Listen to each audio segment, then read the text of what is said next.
un conflit qui est initié par une puissance mondiale, les États-Unis, en tandem avec l'administration Netanyahou, contre la République islamique d'Iran, qui perdure désormais maintenant presque 3 semaines. On a 3 semaines.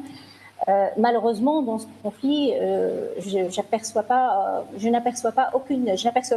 une stratégie politique ou militaire derrière la décision du président Trump d'ouvrir un nouveau front de guerre dans cette région qui est déjà très instable. J'observe ici plutôt des intentions, des désirs, mais aucunement traduit en objectif concret. Autrement dit, il y a tout un travail à faire pour transformer ces désirs en objectifs politico-militaires que je ne vois pas, d'où l'absence totale de stratégie. Donc on ne peut pas parler d'une stratégie militaire qui est engagée vis-à-vis par rapport à ce conflit. L'administration Trump a présenté des arguments en faveur d'une action militaire, citant le programme nucléaire iranien, et l'idée de ce régime devrait être remplacée par un gouvernement plus favorable à l'Occident, d'où l'idée du régime change qu'on entend de plus en plus dans les médias.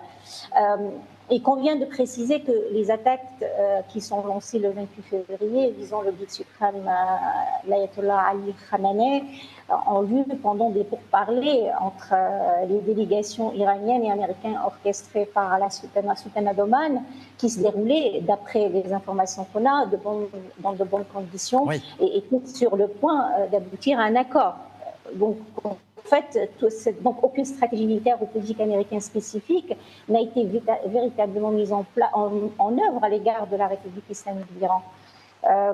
Donc en fait, si on va parler de conséquences à une telle action militaire, l'Iran ne peut pas rivaliser avec la puissance mondiale en termes de force militaire. Donc, tout le monde le sait, depuis le 7 octobre, avec le démantèlement de son axe de la résistance, l'Iran devient vraiment faible.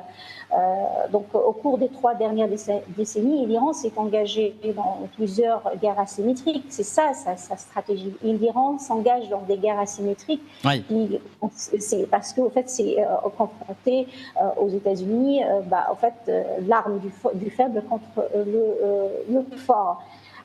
Donc en fait cette guerre affecte d'abord la population iranienne, puis les nations du Golfe, les voisins les plus proches, parce qu'ils sont les principales cibles du régime iranien.